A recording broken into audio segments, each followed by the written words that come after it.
It's the trade deadline, and to put it bluntly, we suck. 13 games under 500, no chance we're getting the 8th seed.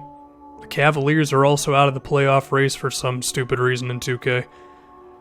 And we have our two top guys. I mean, Jason Tatum, you could say that he hasn't taken off, like in his second year, but I do think he's shown pretty good improvement in pretty much everything.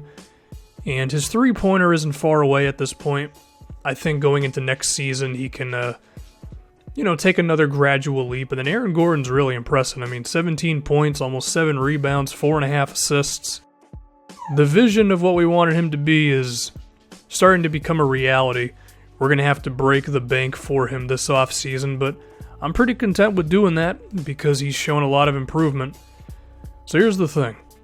Given that where we are at the trade deadline, we're still not a good team, I think we really have to embrace a youth movement here. Of course, our two top guys are young players, of course.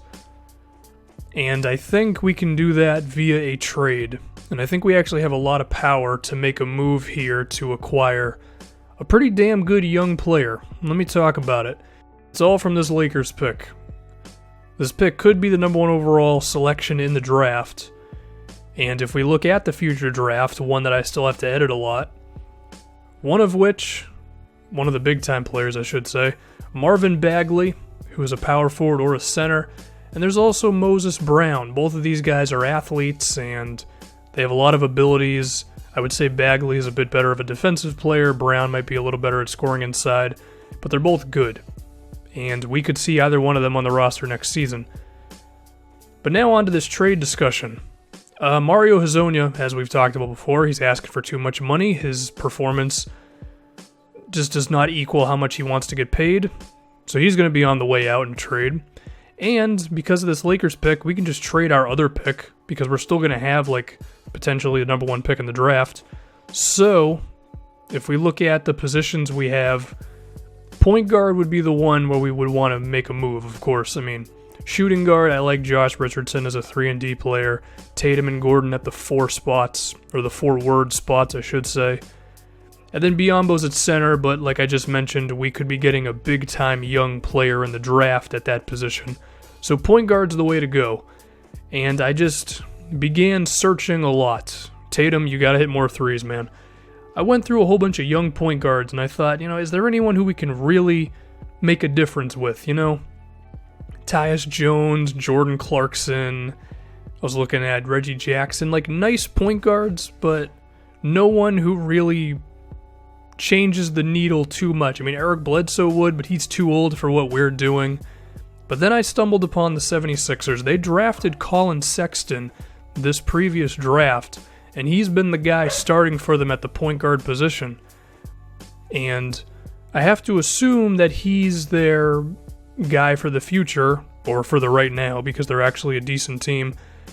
Just because, I don't know, they're playing him there, and he's the one who's been running stuff for them at that spot. And then you've got him, you got Ben Simmons, you got Joel Embiid, they signed Paul Millsap.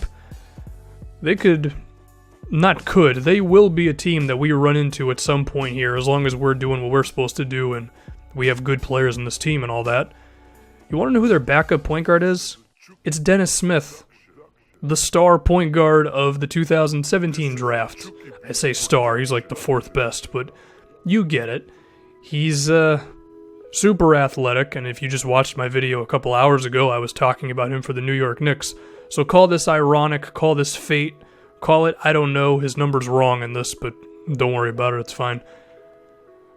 Dude's an athlete, and even though he's not a natural shooter similar to Elfrid Payton, if you're super athletic and you can constantly beat guys off the dribble and get inside and, importantly, get to the free throw line, then you can make it work.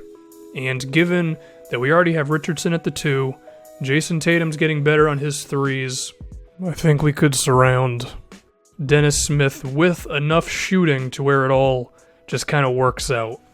And you know what's the funny thing, actually? If we look at Dennis Smith's shooting, he's a better shooter than Elfrid Payton is. And he's not even that far away from being effective from outside, and given how good he is attacking the rim, I think he could be quality for us. So what would the trade actually be? Well, I think it would start off with Mario Hezonja, and then our first round pick, which could be like in the top 10 because of just where we are right now. And I'm not like too hurt about doing that because we have the Lakers pick. So, I mean, I think Dennis Smith could end up just being better than the guy that we would end up selecting. Now, what happens to Trayvon Duval? Honestly, I have no problem putting him in the trade as well. Like, he's a similar player to Dennis Smith, but he's a worse shooter. He doesn't draw as much fouls, or as many fouls. Is that proper English? I don't know. He's basically just a not as good version of Dennis Smith, whereas I think Smith has real star power and could challenge Elfrid Payton for the starting point guard role the moment he gets here, if we were to trade for him, of course. Now, I think Payton would still be starting, at least day one, with Dennis Smith, but if Smith were to take over the starting role, which I kind of expect he would, just because, I mean, he's got a higher ceiling, he's only in his second season, and you could argue that he's already better than Elfrid freaking Payton. I think that's okay, because I think Payton could be really effective as a backup point guard, because he does a lot of things well. He's a good playmaker, he is getting better at scoring inside, he's a good defensive player. I kind of picture him as like a Sean Livingston for us, but, you know, younger, more athletic. But when you see the impact that Livingston has for the Warriors, as a guy who just embraces his role really well of like being a playmaker and being a part of an offense, but not necessarily the leader of one, and a guy who can play with the starters and be really effective, does a lot of things well for the 20 minutes a game that he plays. He just can't really shoot. But he is good for mid-range, which Payton's not far away in there either. It's kind of a similar thing, although I do think Payton could be better than Sean Livingston, just given, once again, his age and all that good stuff.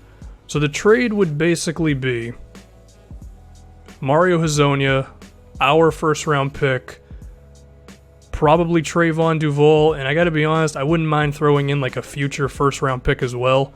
Think about it like this. If we go into next season with Dennis Smith, Jason Tatum, Aaron Gordon, and then whoever we draft with the Lakers pick, I think that's enough to where giving up a future first or two would still be worth it.